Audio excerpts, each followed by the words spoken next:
السلام علیکم ورحمۃ اللہ وبرکاتہ۔ سورۃ التوبہ آیت نمبر 118۔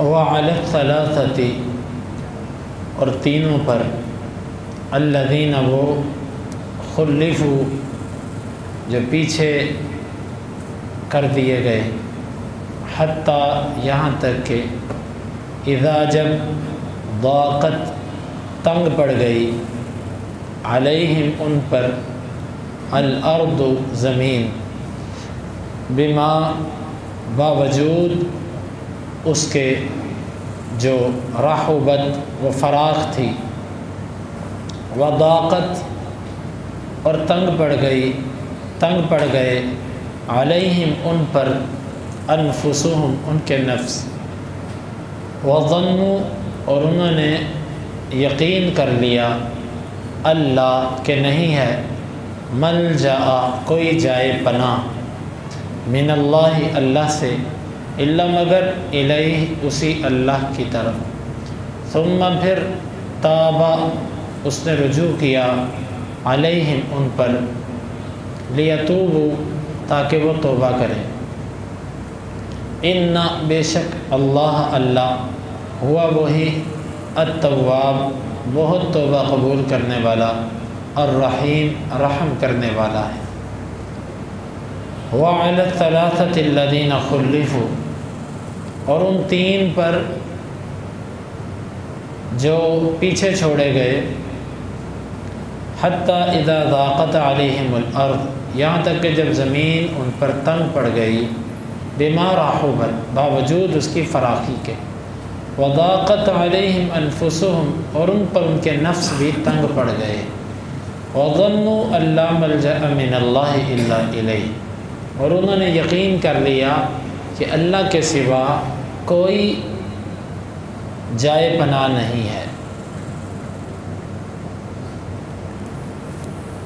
کوئی جائے پناہ نہیں ہے اللہ کے سوا، ثم تاب علیہم لیتوبوا پھر اس اللہ نے ان پر رجوع کیا تاکہ وہ توبہ کریں، ان اللہ هو التواب الرحیم بے شک اللہ تعالیٰ توبہ قبول کرنے والا رحم کرنے والا۔ یہ وہی تین صحابہ کرام کا واقعہ، کعب بن مالک، مرارہ بن ربیع اور ہلال بن امیہ رضوان اللہ علیہم اجمعین جو پیچھے رہ گئے تھے، ان کے بارے میں اللہ تعالیٰ نے فرمایا، اس کا تعلق بھی پیچھے ہے، لقد تاب اللہ نے توبہ قبول کی ان تینوں پر بھی جو پیچھے کر دیے گئے تھے۔ کس چیز سے پیچھے کر دیے گئے تھے؟ توبہ قبول کیے جانے سے۔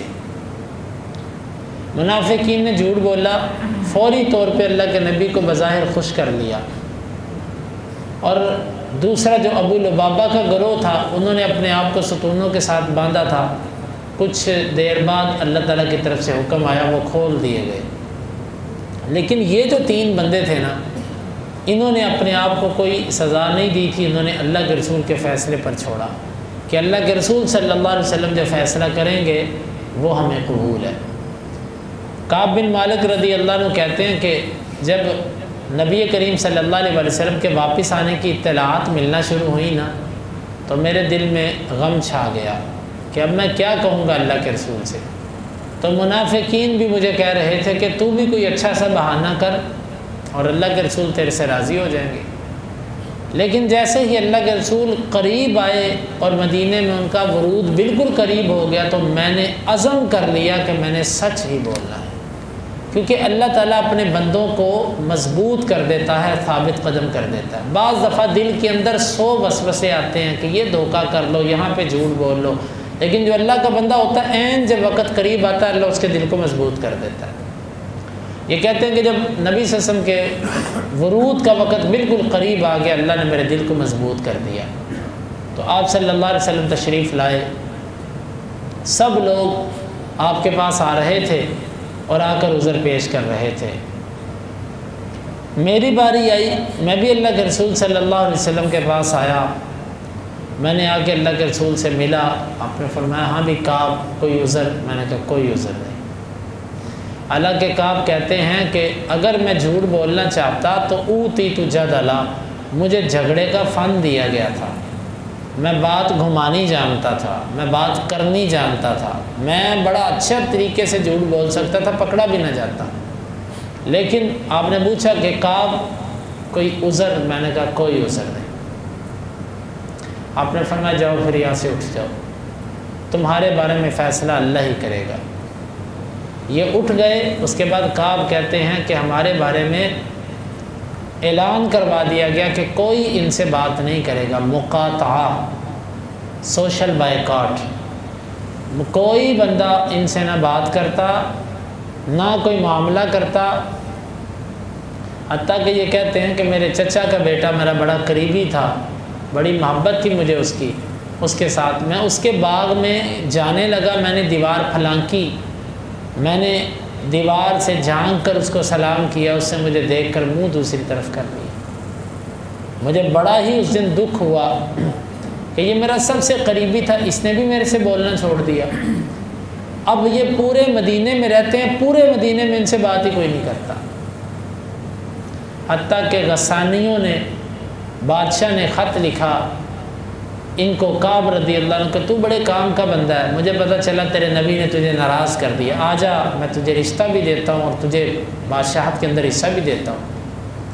انہوں نے اس خط کو تنور کے اندر پھینک کے جلا دیا اور اللہ سے دعا کی کہ اللہ میرے ایمان کا امتحان تو نہ ہو۔ ثابت قدم رہے، 1 دن نہیں، 2 دن نہیں، 10 دن نہیں، 20 دن نہیں، 40 دن تک ان کا معاشرے کے اندر بائیکاٹ رہا۔ جب 40 دن گزر گئے تو آپ نے ایک نیا حکم جاری کر دیا۔ آپ نے فرمایا کہ ان کی بیویوں سے بھی کہو کہ اپنے اپنے میکے چلی جائیں۔ چلی گئی۔ کعب رضی اللہ عنہ نوجوان تھے، ان کی بیوی چلی گئی۔ دوسرے صحابی جو تھے وہ بزرگ تھے، ان کی بیوی نے کہا کہ صرف اتنی اجازت دے دے میں اس کو روٹی پکا دیا کروں، وگرنہ یہ کیا کرے گا بیچارہ۔ اتنی اجازت دی گئی، ٹھیک ہے، اس کے علاوہ کوئی تعلق نہیں ہوگا۔ گھروں میں پہلے تو معاشرے کے اندر بائیکاٹ تھا، پورے مدینے میں کوئی بولتا نہیں تھا، اب گھر کے اندر بھی بائیکاٹ۔ آپ اس کیفیت کا اندازہ لگائیں، نہ بیوی بولے نہ بچے بولے، اگر ماں باپ بہن بھائی ہیں تو وہ بھی نہیں، کیسی زندگی ہوگی۔ لیکن سچ، کعب رضی اللہ عنہ کہتے ہیں کہ اسلام لانے کے بعد اللہ نے جو سب سے بڑا میرے اوپر احسان کیا، مجھے سچ بولنے کی توفیق دی۔ اور جو سچ ہے نا، سچ یہ وقتی طور پہ بندے پر مصیبت لے کر آتا ہے، لیکن بعد کی مصیبتیں ختم کر دیتا ہے۔ جو جھوٹ ہوتا ہے یہ وقتی طور پہ انسان کو خوش اور مطمئن کرتا ہے، لیکن بعد کے اندر اتنی مصیبتیں آتی ہیں انسان پر کہ انسان اس کو کور نہیں کر سکتا۔ تو یہ کہتے ہیں کہ جب 50 دن گزرے تو پھر اللہ تعالیٰ نے ان کی توبہ قبول کی۔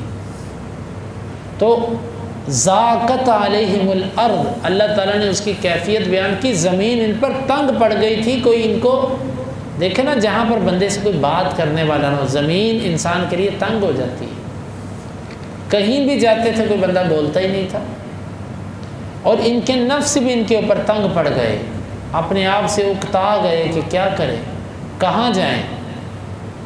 لیکن ایک بات تھی، یہ ان کو یقین تھا کہ ہماری نجات اللہ ہی سے ہونی ہے۔ یہ ان کو پکا یقین تھا کہ اللہ کے سوا کہیں سے ہمیں کوئی چارہ نہیں ملنا۔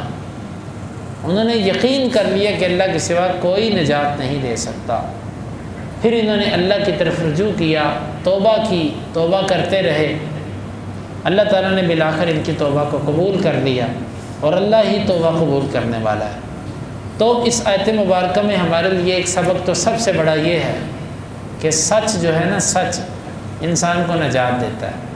اب ان لوگوں نے اپنی آخرت بنا لی، لیکن منافقین نے وقتی جھوٹ بول کے اپنی آخرت بھی تباہ کی، دنیا میں بھی ذلیل ہوئے۔ ایک تو سچ کا سبق ملتا ہے، اور دوسرا سبق یہ ملتا ہے کہ حالات جتنے بھی سخت ہو جائیں، رجوع اللہ کی طرف کرنا چاہیے۔ اللہ تعالیٰ کی طرف رجوع انسان کے لیے مشکل سے مشکل حالات کو آسان کر دیتا ہے۔ ہم اکثر نا، میں تو اپنی بات کرتا ہوں، آپ اپنے آپ کو جانتے ہوں گے، ہم اکثر جب مشکل آتی ہے لوگوں سے شکوے کرتے ہیں، لوگوں سے باتیں کرتے ہیں، ان سے کہتے ہیں کہ ایسے کرو، یہ میرے اوپر پریشانی ہے، میری مدد کرو۔ لیکن ہم میں سے اللہ کو کہنے والے بہت کم لوگ ہوتے ہیں۔ اور جو اللہ تعالیٰ کو کہتا ہے اللہ تعالیٰ پھر اس کی ٹالتا بھی نہیں۔ اب کعب رضی اللہ عنہ نے اس کے لیے نہ کوئی سفارشیں ڈھونڈی، نہ کوئی حربہ اپنایا، بس اللہ سے ہی توبہ کرتے رہے، اللہ سے ہی دعائیں کرتے رہے۔ اور کعب کتنے بڑے ولی تھے، اللہ کے نبی کے صحابی ہیں، اللہ کے ولی ہوئے نا۔ اس امت میں صحابہ سے بڑا تو ولی کوئی نہیں ہے، لیکن اللہ نے 50 دن بعد توبہ قبول کی، وہ رب ہے۔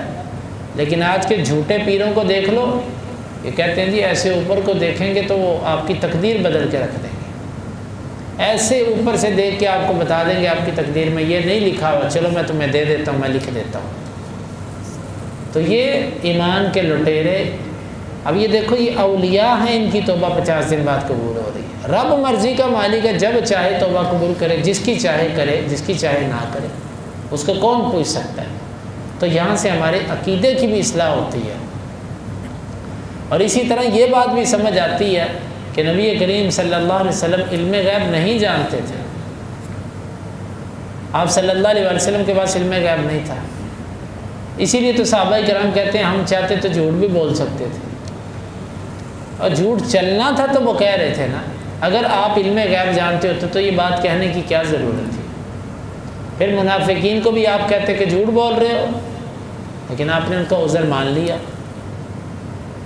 اور یہ بات بھی ہمیں یہاں سے سمجھ آتی ہے کہ نبی کریم صلی اللہ علیہ وسلم اللہ تعالیٰ کے فیصلے کے منتظر ہوتے تھے اہم امور کے اندر۔